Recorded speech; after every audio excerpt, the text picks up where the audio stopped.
Hello बच्चों, आज हम पढ़ेंगे टाइप्स ऑफ केमिकल रिएक्शन।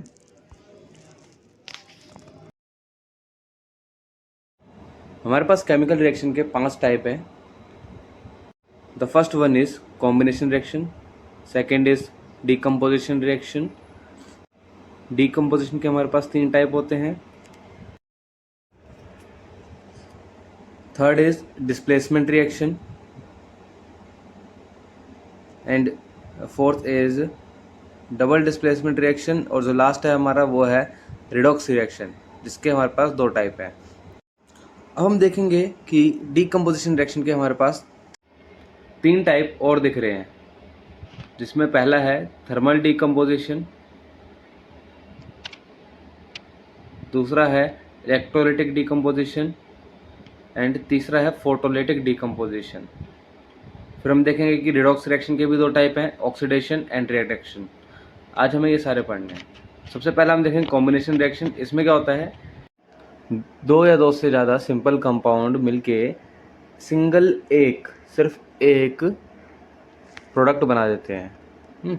यहाँ पर देखेंगे हम ए और बी दोनों मिलके क्या बनाएंगे। हमने देखा था कि एक सिंगल बनाएंगे तो वो क्या बनेगा, ए बी। दोनों मिल गए और ए बी बना दिया,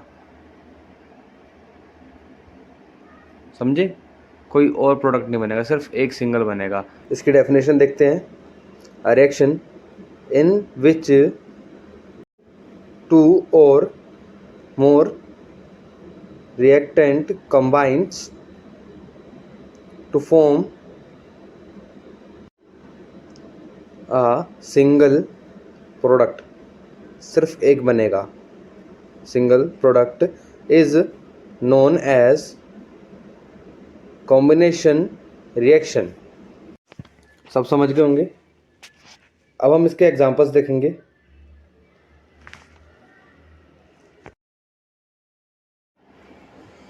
सबसे पहला एग्जांपल देखेंगे। यहाँ पर हम वाटर फॉर्मेशन करेंगे। वाटर फॉर्मेशन के लिए हमें हाइड्रोजन चाहिए होता है और साथ में ऑक्सीजन, दोनों कंबाइन होके सिर्फ एक सिंगल H2O का कंपाउंड बनाती है, जो कि हमारा वाटर होता है। तो यहाँ देखो सिंगल प्रोडक्ट बन रहा है, इसको बैलेंसिंग कर देंगे। अब हम अगला एग्जांपल लेंगे।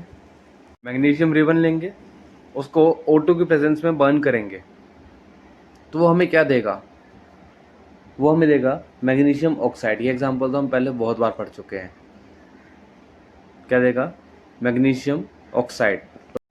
देखो 2 मॉलिक्यूल ने मिलके एक सिंगल कंपाउंड बना दिया, तो हमें क्या मिलना चाहिए, सिंगल कंपाउंड मिलना चाहिए, हमेशा ध्यान देना है। नेक्स्ट वाला देखेंगे डीकम्पोजिशन रिएक्शन। जैसा कि हमें पता है डीकम्पोजिशन रिएक्शन मतलब एक कंपाउंड का 2 या उससे ज़्यादा में टूटना। तो हम यहाँ पर एग्जांपल लेंगे। ए बी जो हमारा पीछे बना था ना कॉम्बिनेशन में, उस ए बी को लिया, अब उसमें हमने कुछ एनर्जी दी तो वो अलग अलग टूट गया। अब किसी का बॉन्ड तोड़ना होता तो एनर्जी तो देनी पड़ती है ना भाई, सिंपल सी बात है। तुम्हें 2 चीज़ अलग करनी है तो उसको खींचना पड़ेगा, उसके लिए तुम्हें एनर्जी लगेगी। ओके, अब जरा इसकी डेफिनेशन पे ध्यान देंगे। A reaction in which a single compound is break into 2 or more simple compound is known as decomposition reaction। समझ गए। एक कंपाउंड वो डिवाइड होएगा और देगा हमें 2 सिंपल एलिमेंट्स या compound. Now we see type of decomposition reaction, जिसका सबसे पहला टाइप है thermal decomposition reaction. Then next जो है वो है इलेक्ट्रोलाइटिक डीकम्पोजिशन रिएक्शन, एंड उसका नेक्स्ट थर्ड जो है वो है फोटोलिटिक डीकम्पोजिशन रिएक्शन।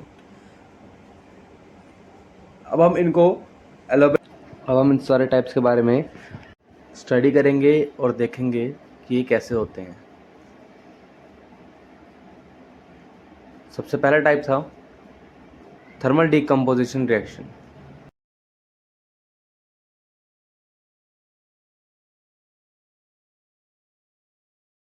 थर्मल से सब समझ रहे हैं, हीट से रिलेटेड है, ठीक। तो इसमें क्या होता है, हीट का यूज़ करते हैं एक कंपाउंड को दो या उससे ज़्यादा सिंपल प्रोडक्ट में ब्रेक डाउन करने के लिए। समझ गए? इसकी डेफिनेशन पे ध्यान देते हैं।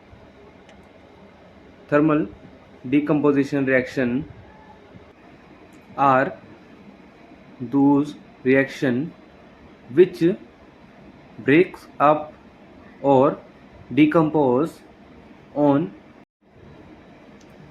heating to form many products। मतलब हीट को यूज़ करेगा और बहुत सारे प्रोडक्ट्स में ब्रेक डाउन हो जाएगा। एग्जाम्पल देखेंगे। सबसे पहला एग्जाम्पल हम लेंगे जिंक कार्बोनेट।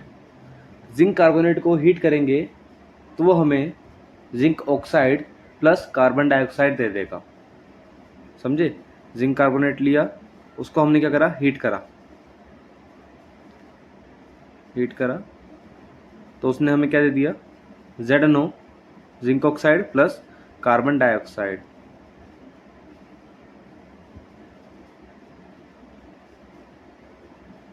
ठीक, इसको बैलेंसिंग देख लेंगे, ये बैलेंस्ड है।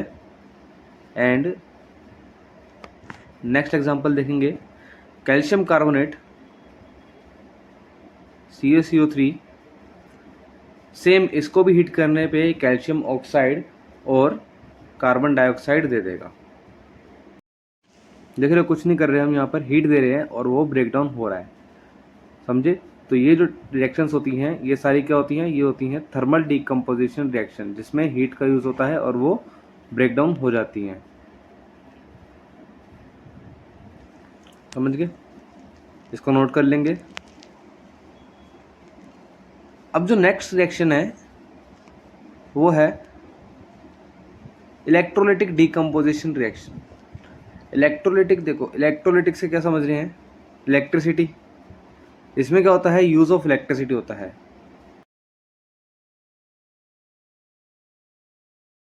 डेफिनेशन पे फोकस करेंगे। Electrolytic decomposition reaction are those reaction in which energy is provided by electricity। समझे? to break down compounds into simple compounds। ठीक, समझ गए सारे? किसका यूज़ हो रहा है, इलेक्ट्रिसिटी का यूज़ हो रहा है। एग्जांपल्स देखेंगे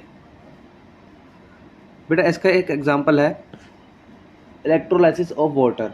मतलब इसमें क्या होता है, वाटर में से हम इलेक्ट्रिसिटी पास कराते हैं और उसमें से हाइड्रोजन गैस और ऑक्सीजन गैस दोनों अलग अलग कर लेते हैं।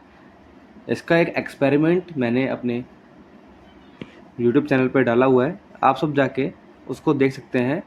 मैं डिस्क्रिप्शन में उसका लिंक दे दूँगा। ठीक, अब यहाँ पर देखेंगे जो कैथोड पे है वो होगा हमारा हाइड्रोजन गैस और जो एनोड पे है वो ऑक्सीजन होगा। कैथोड पे हाइड्रोजन एंड एनोड पे ऑक्सीजन। सबको समझ आ गया? अब हम इसको रिटर्न में लिख लेंगे। Example, H2O water on electrolysis gives H2 plus O2। मतलब वो दोनों चीज़ सेपरेट कर देता है। और जो हाइड्रोजन गैस है वो कहाँ मिलेगी हमें, कैथोड पे, और जो ऑक्सीजन गैस है वो मिलेगी एनोड पे। समझ गए सारे? अब आगे देखेंगे। अब हम नेक्स्ट टाइप पे मूव करेंगे।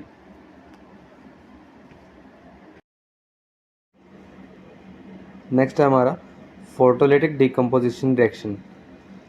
फोटोलिटिक से हम क्या समझते हैं, फोटोलिटिक मतलब फोटॉन्स। फोटॉन्स जो होते हैं वो लाइट एमिट करते हैं। तो क्या होता है इसमें, यूज़ ऑफ लाइट। कौन सी लाइट का यूज़ होगा, नेचुरल भी हो सकती है, आर्टिफिशियल भी हो सकती है। समझ गए। तो इसकी डेफिनेशन पे फोकस करेंगे। Photolytic decomposition reaction are those type of reaction which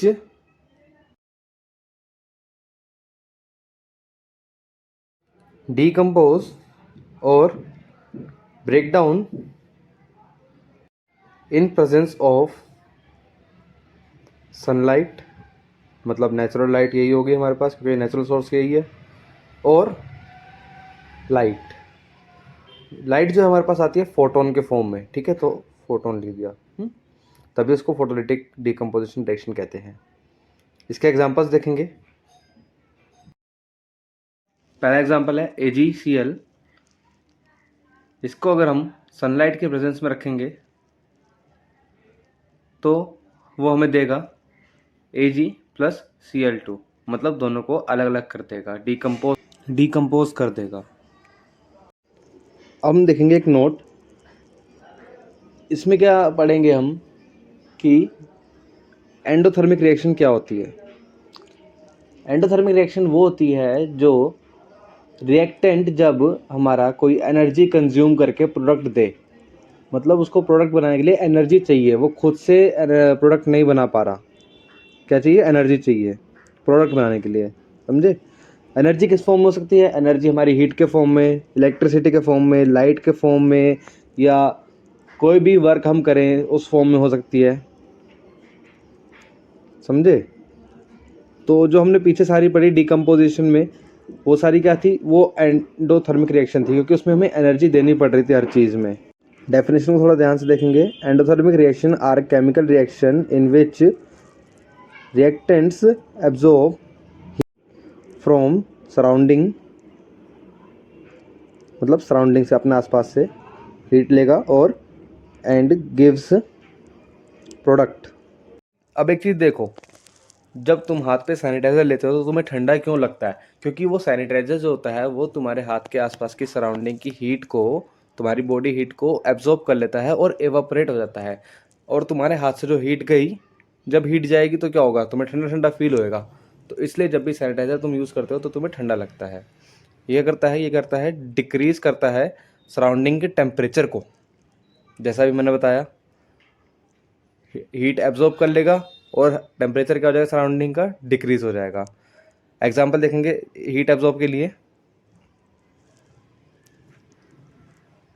Mg plus O2 दोनों को हमने मिला के MgO बनाया। इसके लिए हमें क्या चाहिए था, हीट चाहिए थी, इसको बर्न करा था हमने।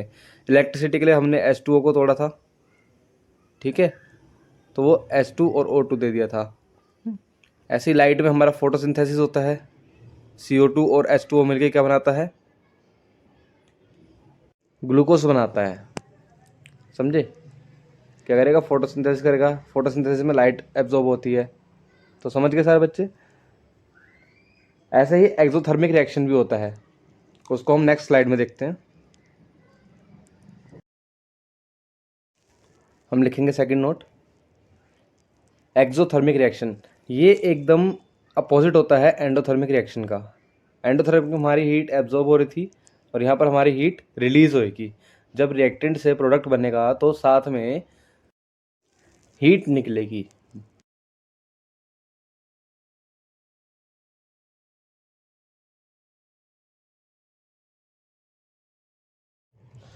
अब हम इसकी डेफिनेशन देखेंगे। The reaction in which energy is released as a result of reaction. समझ गए। वो क्या होगा, हमारा एक्सोथर्मिक रिएक्शन होगा। एक्सोथर्मिक कौन से, जिसमें हीट रिलीज हो रही है, और एंडोथर्मिक कौन से, जिसमें हीट एब्जॉर्ब हो रही है। एक्सोथर्मिक रिएक्शन के एग्जांपल देखेंगे। हम कैल्शियम ऑक्साइड लेंगे, उसमें हम वाटर डालेंगे, तो ये क्या देगा हमारा, ये देगा कैल्शियम हाइड्रोक्साइड COH का होल ट्वाइस प्लस हीट। चूना कैल्शियम ऑक्साइड जो है वो क्या होता है, चूना होता है। चूना जो होता है जब उसमें पानी मिलाते हैं तब वो हीट प्रोड्यूस करता है। किसी दुकान वाले पे जाना, तुम उससे चूना लेना थोड़ा सा और उसमें पानी मिला के देखना। अब हम अपना अगला टाइप देखेंगे, कौन सा होता है, डिस्प्लेसमेंट रिएक्शन। डिस्प्लेसमेंट से क्या समझ रहे हो, मतलब किसी चीज़ को हटा दिया है ना, उसको डिस्प्लेस कर दिया। तो इसमें क्या होता है, हम रिएक्टिविटी देखते हैं, कौन सा एलिमेंट ज़्यादा रिएक्टिव है। जो ज़्यादा रिएक्टिव होता है वो कम रिएक्टिव को हटा देता है और उसकी जगह ले लेता है। रिएक्टिविटी सीरीज याद करनी है तो मैंने उसके लिए एक वीडियो बना रखी है, आप लोग डिस्क्रिप्शन में जाके चेक कर सकते हैं। यहाँ पर हमने लिया एक कंपाउंड ए जो ज़्यादा रिएक्टिव है और दूसरा लिया XY। एक्स जो है वो ए से कम रिएक्टिव है, तो ए क्या करेगा, एक्स को हटा देगा और उसकी जगह ले लेगा। समझे, ध्यान से सुनना। ए क्या करेगा, एक्स को हटा देगा और उसकी जगह ले लेगा, तो ए वाई के साथ अटैच हो जाएगा और एक्स जो है वो अकेला पड़ जाएगा। अब इसकी डेफिनेशन देखेंगे, the chemical reaction in which more reactive element displace less reactive of less reactive element. समझ गए, एग्जाम्पल देखेंगे इसके।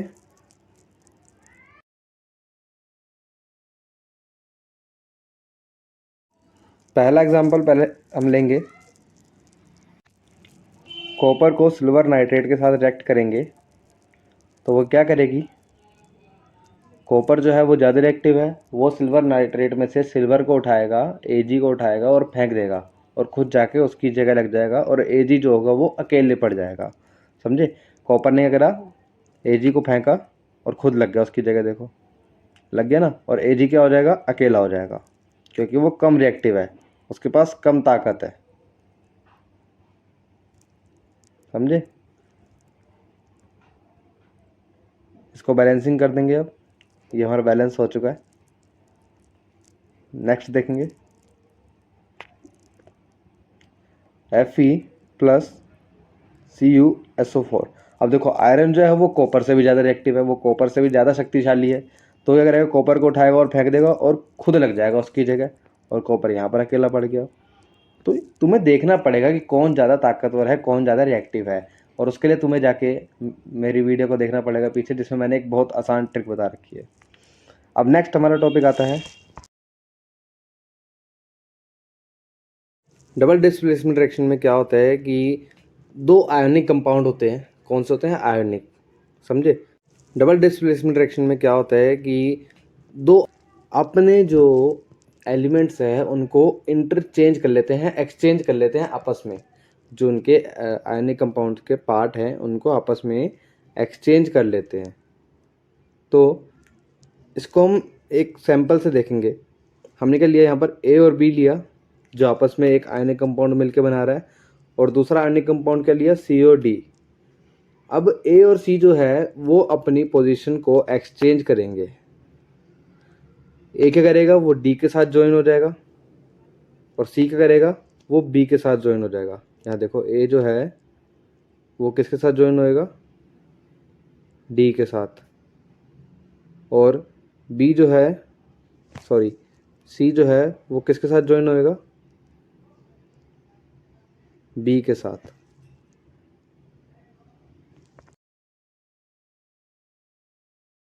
डेफिनेशन देखेंगे इसकी,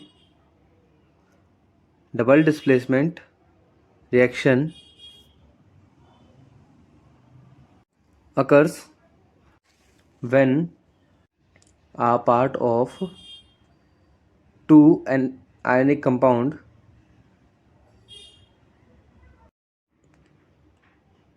is exchanged and make two new compound। देखो डेफिनेशन का मतलब क्या समझ रहे हो, इसने बोला है कि जो दो आयनिक कंपाउंड है उसके पार्ट्स आपस में एक्सचेंज कर लेंगे और दो नए कंपाउंड बनाएंगे। देखो, ए ने डी के साथ नया कंपाउंड बना दिया और सी ने डी के साथ। समझ गए? और हाँ, याद रखना, डबल डिस्प्लेसमेंट जब भी होएगी तो वो एक्वस स्टेट में होएगी। समझ गए? किस में होएगी? एक्वस स्टेट में। इसके एग्जांपल्स देखेंगे। पहला एग्जांपल लेंगे HCl एक्वस में प्लस NaOH सोडियम हाइड्रोक्साइड। ये एक एसिड बेस रिएक्शन है जो मिलकर क्या बनाएगा? एक सोल्ट बनाएगा NaCl और साथ में H2O। अब देखो, H ने अपनी पोजीशन चेंज करके O के साथ आ गया और Na जो है वो Cl के पास चले गया। समझ गए? यहाँ पर अगला देखेंगे AgNO3 प्लस NaCl। ये क्या देगा?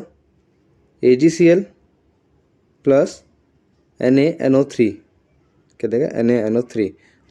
और जो भी सोल्ट बनेगा वो क्या होगा? प्रेसिपिटेट होगा। जैसे कि AgCl है, ये भी क्या हो रहा है? प्रेसिपिटेट हुआ है। और ऊपर NaCl है, वो भी हमें प्रेसिपिटेट के फॉर्म में ही मिलता है, मतलब सॉलिड फॉर्म में मिलता है। अब हम देखेंगे रिडॉक्स रिएक्शन। रिडॉक्स रिएक्शन में क्या होता है? इसमें जो हमारा दो टाइप है इसके, ऑक्सीडेशन और रिडक्शन, वो दोनों एक साथ होते हैं तब रिडॉक्स बनती है। तो हमें पहले क्या सीखना पड़ेगा कि ऑक्सीडेशन क्या होता है और उसके बाद देखेंगे रिडक्शन क्या होता है। सबसे पहले देखेंगे ऑक्सीडेशन। ऑक्सीडेशन जैसे आप नाम से ही समझ रहे हैं, ऑक्सीडाइज होना मतलब ऑक्सीजन का जुड़ना। तो इसमें क्या होगा? ऑक्सीजन जुड़ेगा और क्या होगा? हाइड्रोजन रिमूव होगा। समझे? सबसे पहला पॉइंट क्या होगा? गेन ऑफ ऑक्सीजन, मतलब ऑक्सीजन आ जाएगी। और दूसरा क्या होगा? लॉस ऑफ हाइड्रोजन, हाइड्रोजन निकल जाएगा। अगर ये दोनों चीज़ हो रही है तो वो क्या है? ऑक्सीडेशन है। एग्जाम्पल देखेंगे, कॉपर को हमने ऑक्सीजन के साथ मिलाया, हीट दी तो क्या बना? Copper oxide. अब यहाँ पर क्या हो गया? हमें ऑक्सीजन जुड़ गया उसके साथ, तो वो क्या हुआ? ऑक्सीडेशन हुआ। समझे? अब यहीं आगे हम रिडक्शन देखेंगे। रिडक्शन में क्या होता है? नाम से ही समझ आ रहा है, रिडक्शन, रिड्यूस होना। ये ऑक्सीडेशन का उल्टा होता है। इसमें क्या होता है? ऑक्सीजन निकलता है या फिर हाइड्रोजन जुड़ता है। एकदम उल्टा हो गया ऑक्सीडेशन का। गेन ऑफ हाइड्रोजन या लॉस ऑफ ऑक्सीजन। एग्जाम्पल देखेंगे इसका, N2 plus H2 gives NH3। यहाँ पर क्या हुआ? हाइड्रोजन जो है वो ऐड हो गया, नाइट्रोजन के साथ जुड़ गया, तो मतलब क्या हो रहा है? रिडक्शन हो रहा है। एक और एग्जांपल देखेंगे इसके साथ का। इसमें हम क्या देखेंगे? ऑक्सीजन का रिमूव होना। समझे? हमने क्या लिया? जिंक ऑक्साइड लिया, इसके साथ ऑक्सीजन लगा हुआ है, उसको कार्बन में डाला, तो क्या करेगा? जिंक में से कार्बन जो है वो ऑक्सीजन निकाल लेगा, तो जिंक का क्या हुआ? रिडक्शन हुआ। समझे? अब देखेंगे रिडॉक्स रिएक्शन। रिडॉक्स क्या होती है? रिडॉक्स होती है जब दोनों चीज़ साइमल्टेनियसली हो, जब oxidation and reduction take place simultaneously. समझे? अब हम देखेंगे इसका एग्जांपल। पिछला एग्जांपल ले लेते हैं जिसमें हमने क्या लिया था? जिंक ऑक्साइड प्लस कार्बन, जो कि देता है जिंक और कार्बन मोनोऑक्साइड। तो जिंक में से हमारा ऑक्सीजन निकल गया था, तो ये क्या हुआ? ऑक्सीजन निकला है तो मतलब रिडक्शन हो रहा है। अब वही कार्बन पे हमारे पास ऑक्सीजन लग गया, ऑक्सीजन लग गया तो मतलब क्या हुआ? ऑक्सीडेशन हुआ। अब ये दोनों चीज़ एक साथ हो रही हैं तो ये क्या बनेगा? Redox reaction. समझे? जिंक में से ऑक्सीजन निकल गया और कार्बन पे लग गया, तो मतलब क्या हुआ? ये रिडॉक्स रिएक्शन हुई, क्योंकि इसमें रिडक्शन और ऑक्सीडेशन साथ में हो रहा है। तो इसमें दूसरा एग्जांपल देखेंगे हम, जिसमें कि हमने मैंगनीज ऑक्साइड लिया और साथ में उसके HCl डाल दिया, MnO2 प्लस HCl, जो कि हमें देगा MnCl प्लस H2O और साथ में Cl2 गैस। समझे? जो MnO2 है वो क्या हुआ? वो रिड्यूस हो गया। कैसे? MnO2 ने MnCl बना दिया, O निकाल दिया, तो क्या हुआ? रिडक्शन हुआ इसका मतलब। समझे? और वहीं HCl में से Cl के पास से हाइड्रोजन हट गया। अब हाइड्रोजन हट रहा है तो उसका मतलब क्या होगा? उसका मतलब होगा ऑक्सीडेशन। क्योंकि हाइड्रोजन जो है वो हट गया, और ऑक्सीडेशन में यही रूल था कि या तो ऑक्सीजन मिले या हाइड्रोजन हटे। तो ये क्या हो रहा है, ऑक्सीडेशन हो रहा है। समझ गए।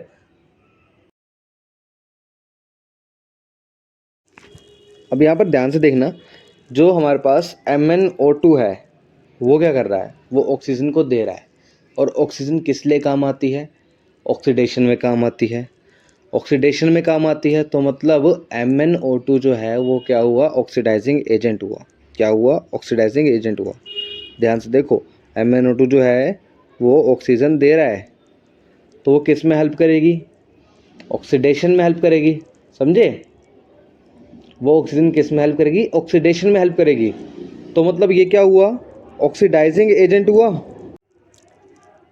और सिमिलरली जब हमारा कोई कंपाउंड ऑक्सीडाइज हो रहा है, मतलब ऑक्सीडेशन हो रहा है, तो वो क्या करता है, वो हाइड्रोजन देता है।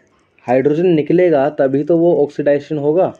समझ रहे हो, हाइड्रोजन निकलेगा तभी तो ऑक्सीडेशन होगा। तो वो हाइड्रोजन कहाँ जाएगा, वो हाइड्रोजन जाएगा जो रिड्यूस हो रहा है उसके पास, और बोलेगा ले भाई मैंने तेरे को रिडक्शन में हेल्प कर दी। तो वो जो हाइड्रोजन दे रहा है कंपाउंड, वो क्या हुआ, वो हुआ हमारा रिड्यूसिंग एजेंट। और जो ऑक्सीजन दे रहा है वो हुआ ऑक्सीडाइजिंग एजेंट। समझे। कोई कन्फ्यूजन है तो मेरे को बता देना, मैं एक और वीडियो बना दूंगा, इसको बहुत अच्छे से एक्सप्लेन करूंगा, ये आपके आगे जाके भी काम आएगा। अब हम दूसरे क्वेश्चन में देखेंगे, जो हमारी पिछले वाली थी उसमें ZnO है, वो खुद रिडक्शन कर रहा है, खुद रिडक्शन कर रहा है लेकिन ऑक्सीजन दे रहा है। समझ रहे हो, ऑक्सीजन दे रहा है तो मतलब क्या हुआ, वो हुआ ऑक्सीडाइजिंग एजेंट। और वही कार्बन जो है वो ऑक्सीजन ले रहा है और खुद ऑक्सीडेशन कर रहा है, तो मतलब क्या हुआ, ये रिड्यूसिंग एजेंट हुआ। ध्यान से समझना बच्चों, जो ऑक्सीजन को लेगा या फिर हाइड्रोजन को देगा वो क्या हुआ, वो रिड्यूसिंग एजेंट हुआ। और जो ऑक्सीजन को देगा और हाइड्रोजन को लेगा वो क्या हुआ, वो ऑक्सीडाइजिंग एजेंट हुआ। Subscribe to my channel and